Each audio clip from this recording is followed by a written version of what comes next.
Hi everyone, it's Shelby. Welcome back to A Little Literary Love. So today is going to be my video. This is going to be a vlog and then also a review for the Bridgerton series. I decided to read all of the books in the series. So this will just kind of go through all my thoughts on it and if I like the series or not, if I recommend it. Yeah, so let's get into the video.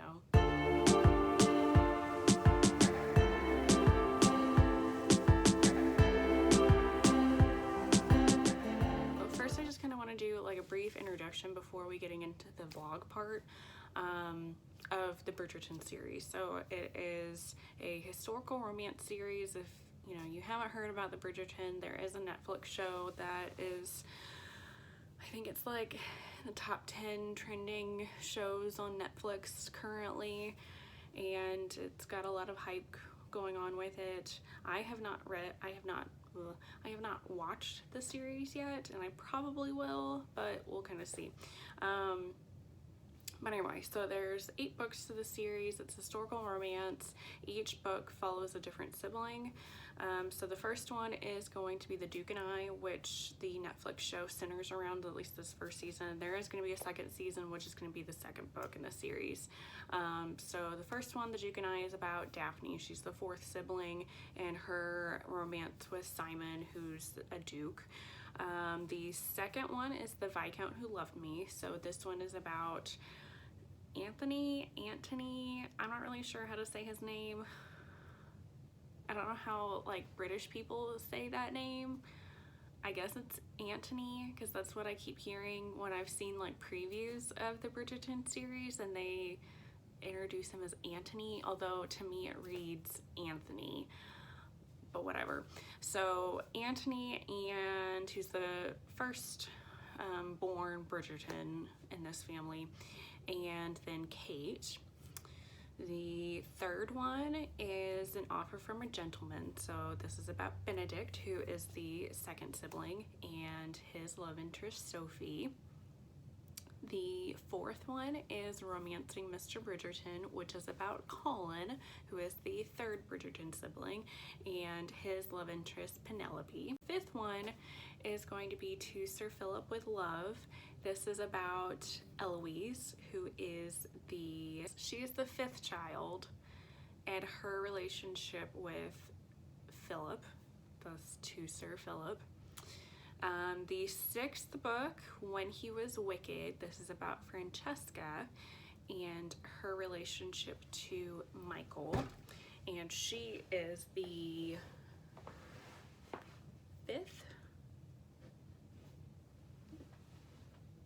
6th child. There's way too many children in this family. Okay.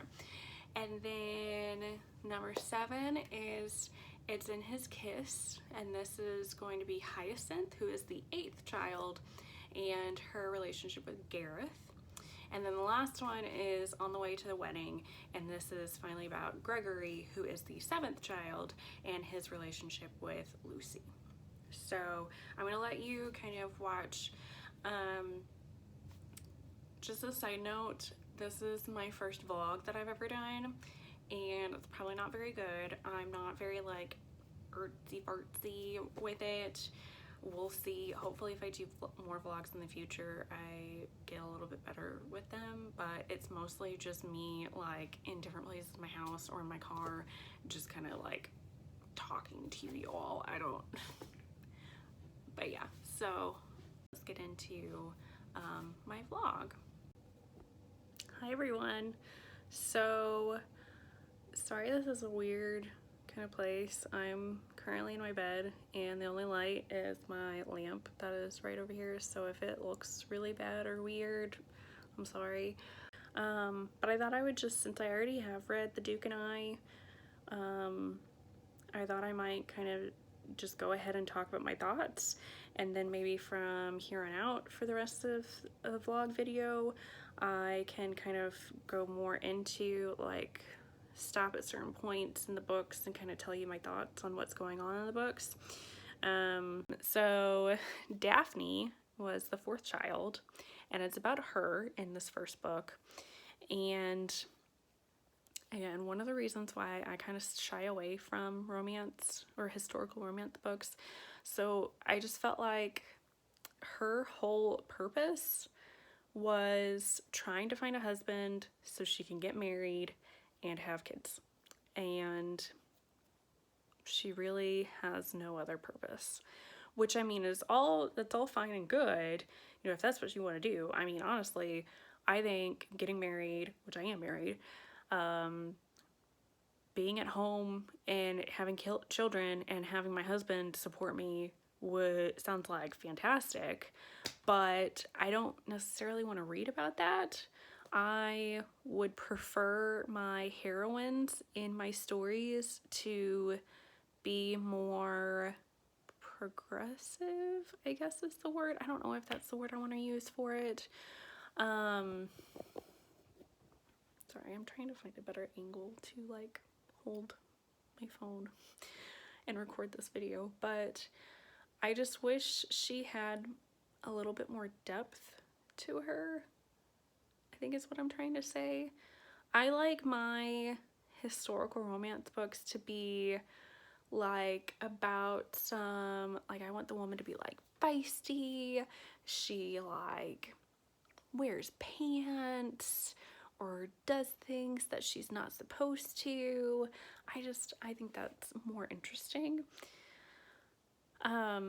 Again, nothing bad about Daphne, because I did really enjoy her as a character, and that's what she wants to do. She wants to have lots of children and be a mother, and there's no shame in that. I think that's great. I don't know. I just kind of wish it was a little bit more. But anyway, so it's about her and her romance with the Duke of Hastings, Simon.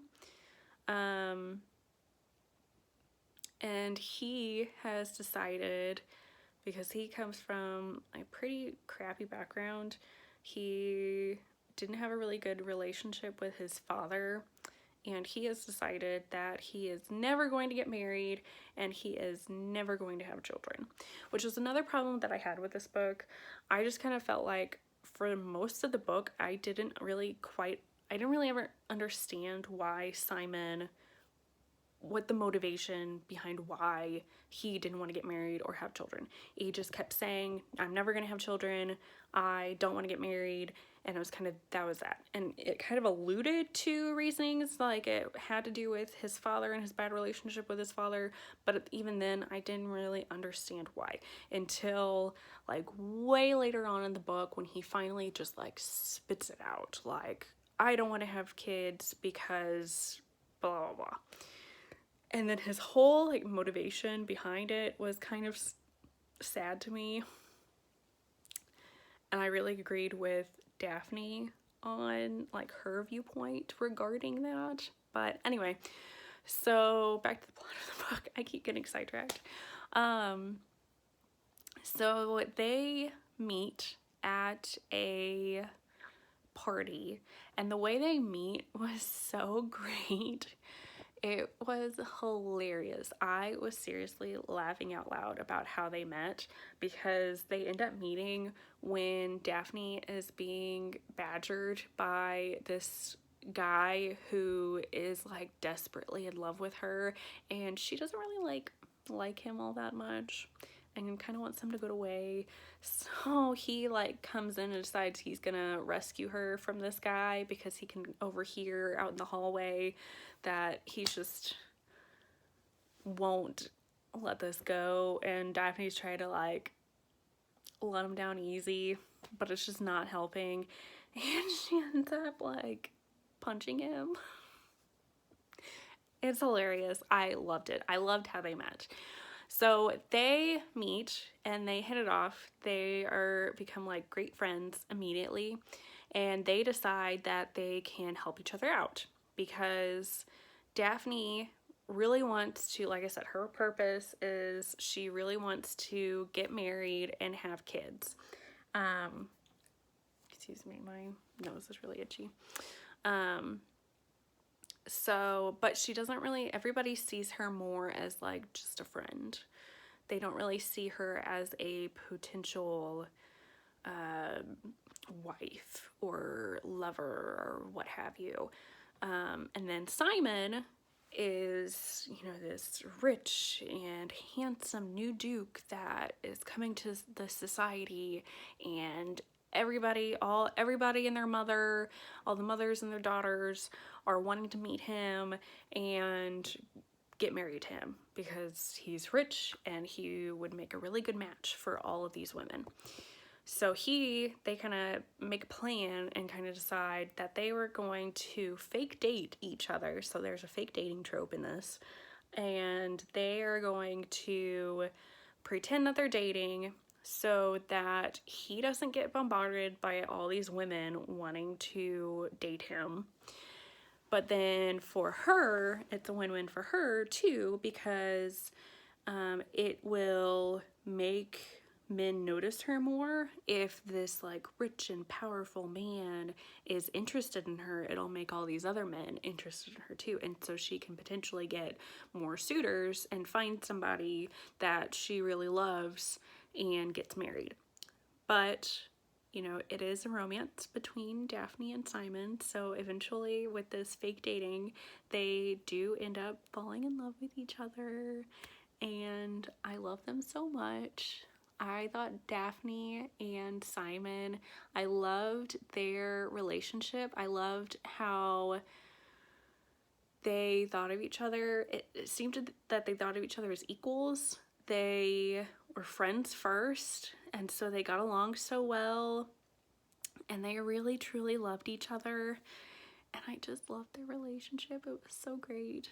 Like I said, there were some problems that I had with, you know, Daphne and Simon's characters, but overall I really did enjoy it. And a big part of why I really liked this book was the Bridgerton family itself. They're so funny. I love Daphne's interactions with her siblings, with her mother. I loved her mother's interactions with her siblings and all of them together. I like seeing, we were kind of went along with Simon when Simon would be around this family, because he, like I said, he didn't really have a very good relationship with his father. He didn't really have too much of a family per se. So it's kind of interesting to see, like, he likes seeing how this family works, and they're just so loving and supportive of each other, and I love them. They're so great. I'm really looking forward to reading more books in this series. I mean, that's another reason why I'm not really sure if I'm going to post this vlog, because I tend to have a habit of stopping, and I have a really bad habit of not finishing series, especially if they're a really long series like this one where there's 8 books.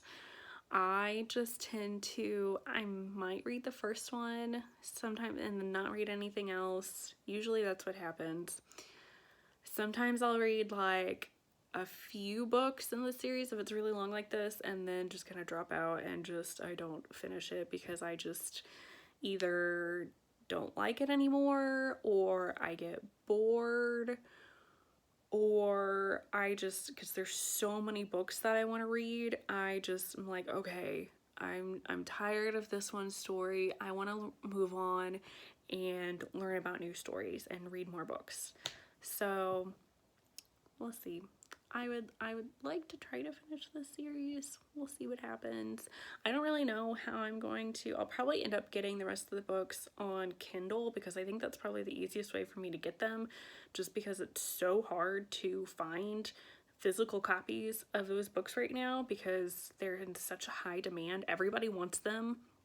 So since I did really enjoy the first one, I think, especially if I continue liking this series and like the rest of them, I would like to own physical copies of these eventually. But for right now, I think I'm probably just going to continue reading them on my Kindle. And then I have a couple more Audible credits, so I might continue listening to them on audiobook too. We'll see how it goes. So bye for now. Hi everyone, I'm sitting in my car waiting to go into work. And I just wanted to kind of come in and update you all. I started the second book of the Bridgerton series, The Viscount Who Loved Me, I think. I'll put in a little thing about what the title is if I totally got that wrong, which I may have. But, oh my gosh. So I just did the prologue and I just like felt like crying driving on my way to work. I'm listening to it on audiobook, by the way. And I just went over, I love the Bridgerton family so much. They're so great. But it just kind of went over how their father died, and it's so sad and heartbreaking because their father and mother like love each other so much, and they're such good parents. If you need any reason to read the Bridgerton series, leave it just the family alone is enough reason to read it. I don't like, the romances are great and they're nice, but the Bridgerton family is where it's at. They're great. I love them. So I'll update you later when I get a little bit farther in the book, but I just kind of wanted to say, hey, I'm reading the book. Hey guys, so I just wanted to come on here and kind of give an update of how I'm doing with the Bridgerton series. It's the end of the day. I'm just kind of chilling on my couch. I just put my daughter to bed. I was actually able to listen to a lot of the audiobook for The Viscount Who Loved Me. I think the last time I kind of gave a little bit of an update, I just started it. I'm now about 75% through the book, I think. I'm still really enjoying the Bridgerton series. I really feel like with this one, so this one's about Anthony, who is the eldest Bridgerton sibling, and he is like the heir of the Bridgerton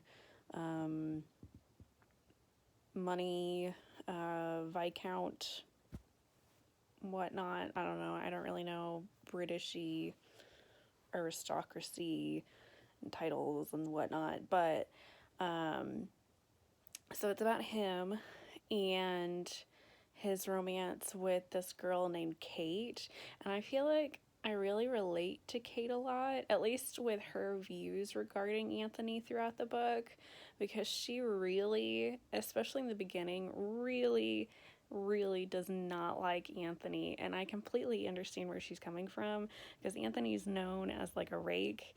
He, if you don't know what a rake is, he basically just sleeps around with tons of women, and so he's decided this year that he needs to get married because he is 30, and he's like, well, since I'm the heir, I need to then produce an heir to keep our family name and hand down all of our stuff, you know, through generations, blah, blah, blah, whatever. But so I kind of just talked about how his dad died, but that's a pretty big like motivator for him. He was really close with his dad, and it seems like he never really got over his dad dying, because his dad died like really suddenly and bizarrely. I think it said his dad was like 38 when he died. It was really young. So for whatever reason, Anthony is just totally convinced that he's also going to die young. So he has it in his mind that, you know, he originally didn't want to get married. He didn't want to fall in love because, you know, his mother loved his dad and he loved his dad, and he died, and, you know, it was just really heartbreaking.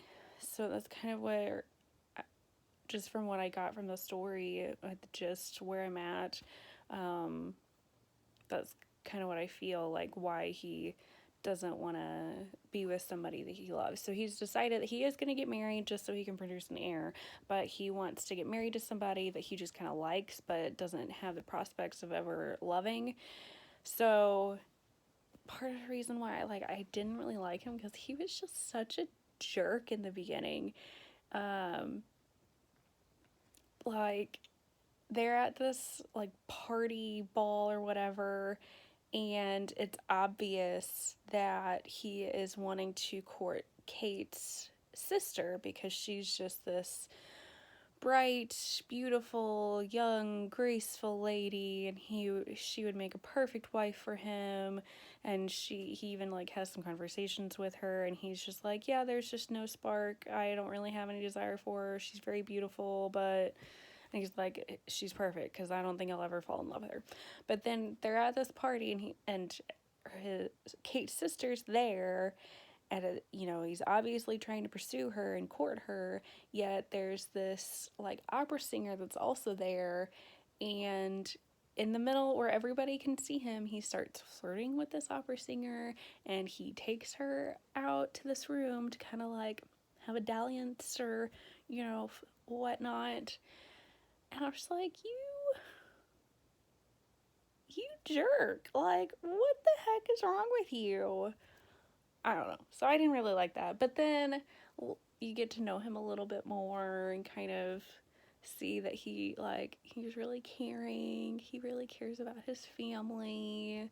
There's a couple instances with Kate that he's like really sweet to her. So I'm starting to, along with Kate, warming up to him. But anyway, Kate, I really like her because she gets on Anthony's nerves. She stands up to him and doesn't take his crap because, he's like all suave and he can have any lady and blah, blah, blah. But she's like, I'm not taking your crap. I know you're terrible and I don't think you're right for my sister because you're a jerk. So, and she's honest with him about that, and she stands up to him, and I love that. I think she's great, but she's the kind of person that everybody kind of, she's there along with her sister, her younger sister, by the way, trying to find a husband, but everybody kind of just looks over her because she's just not as pretty or as graceful or as demure as her younger sister, and she just kind of gets passed over. But Kate's just kind of, she doesn't, I feel like she minds, but at the same time she doesn't, because her main concern is her sister and protecting her sister. So I don't know, I really like Kate's character, but we'll see.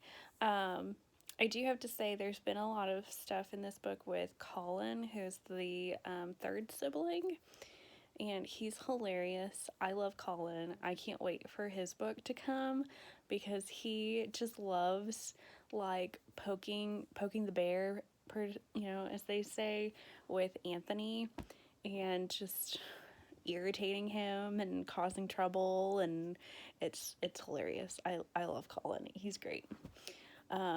But yeah, like I said, for the most part, I'm enjoying this book. I do like with the first book in this series, I do kind of get a little irritated, not necessarily with this author per se, but more so like the subject matter, and kind of why a lot of times I don't gravitate towards historical romances, just because the way things were during that time period in regards to, treating women, and how, not how things aren't very equal, and even some of the things that people think about women are just kind of annoying to me.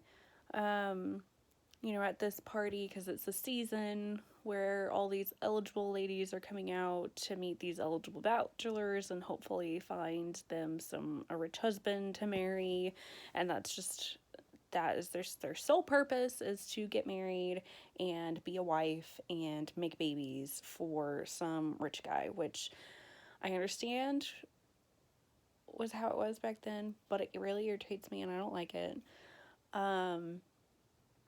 And then all of the ladies, well, not all of them, but a lot of them there just kind of remind me of cliques, like in high school, just kind of pettiness. and like backstabby, false compliments, and it just, that irritates me. And there's this one girl that they mention, and I have a feeling she's gonna come back up later. I don't know if she'll end up being like getting married to one of the Bridgertons, but I just have a feeling that she's gonna be a character. And she gets also is kind of seen as like a wallflower like Kate, and gets passed over because she was a little bit overweight, it sounded like. And so she, and she's always dressed in things that aren't the prettiest. And so she's not seen as like the prettiest. And that just bothers me, that because she's a little bit overweight, that whole thing that's, what's seen as beauty, and that's all they really care about is who's the most beautiful. I don't know. It's just, sorry for the little rant. It bothers me, and I don't really like it. And I wish, like I said, I understand that is what went on during this time period, but I don't know. I would prefer a historical romance that kind of deviated from that, and but whatever. That's just kind of my opinion. So I'm going to continue on with this book, and hopefully it won't take me too much longer to read it or listen to it on audiobook, and then I'll just keep on going through and try to read all the books in the Bridgerton series. Hi guys, so back on here, updating you with my progress with the Bridgerton series. So I'm currently in my car, just waiting to go into work. It's like 20 degrees, it's so cold. Anyway, so I realized I forgot to update when I finished The Viscount Who Loved Me, which I did finish that. I finished that like several days ago, but I just completely forgot to update you all on it. I really enjoyed it. I didn't really like it as much as The Duke and I, but I did still really like it. I liked Anthony and Kate together. I liked their relationship, and it, ended happily, as all good romances do. I still have a problem with Julia Quinn, with her characters and their like motivation, I guess, especially Anthony's, because he was very like adamant that he was not going to, he needed to marry because he needed an heir, but he was not going to marry somebody that he loved. He was very adamant that he could never fall in love, which part of that had to do with because he was like sure that he was going to die at a young age because his dad died at a young age. And I was just kind of like, throughout most of the book, I was just like, okay, but like why? Like that just, it didn't make any sense to me. And then he finally at the end like explained like he didn't want to fall in love because, dying at a young age sucks. And he accepted that for himself, but he thought if he was in love with somebody that it would just make it, dying young, like unbearable, and he would be miserable, which I was just kind of like, okay, but whatever. But guys, I'm so excited because I started the next one. What is it? An Offer from a Gentleman, I think is what it's called, which is about Benedict. And I wasn't sure. I didn't read the synopsis of what this one was about at all. But I wasn't sure how I was going to like it because Benedict is only in the other two books like just a smidgen. He's hard. I don't really know anything about Benedict, but I started this one and I'm so excited because I didn't realize it's a Cinderella retelling, and Cinderella is my like all-time favorite Disney princess movie. So I love retellings of it. It's so great. And so it's about this girl named Sophie, and she is illegitimate to this earl or duke or something. I don't know. So she gets dropped off at his door when she's like 3 years old, I think. And so he decides, takes her in, but he just calls her his ward. Like, it never outright says, like, you don't know for sure that she's his daughter, but it talks about how she looks exactly like him. Oh, sorry, I'm looking at, there we go. Maybe that's a little bit better. So then he gets married, and this lady that he gets married to already has 2 daughters, and she's like super excited because she's gonna have sisters, but they're absolutely terrible to her. The new wife does not like that she's there, and like, you're not gonna ruin my daughter's chances, you're nothing, blah blah blah. Well, and then the guy dies, her dad,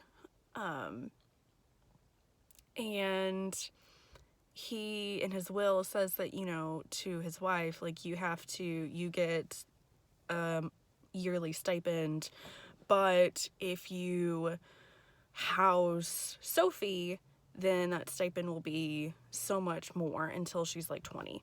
So the I guess she's like technically like the stepmom of the story, decides to take Sophie but makes her into like a maid. So, typical Cinderella kind of story. But I just got to the part where like they already have like the ball, and it's like a masquerade ball. So Sophie just like entered, and oh my gosh, Benedict is so sweet. I already love him. He's great. Because as soon as she walks in, he turns and like sees her, and he immediately wants to talk to her, wants to get to know her, because he thinks she's just absolutely stunning. But part of the reason he also thinks she's so stunning is just because she looks so happy. She's so happy to be there, and he thinks her smiling and her happiness is just amazing and beautiful.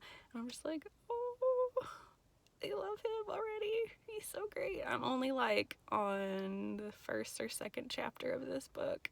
I'm so excited. Colin showed up. I'm still really excited for the next one, which is Colin's book, because Colin so far still has been like my favorite Bridgerton. He sounds great. I can't wait for his story. But we'll see how this goes and see how much I like Benedict and Sophie's story. I'm so excited.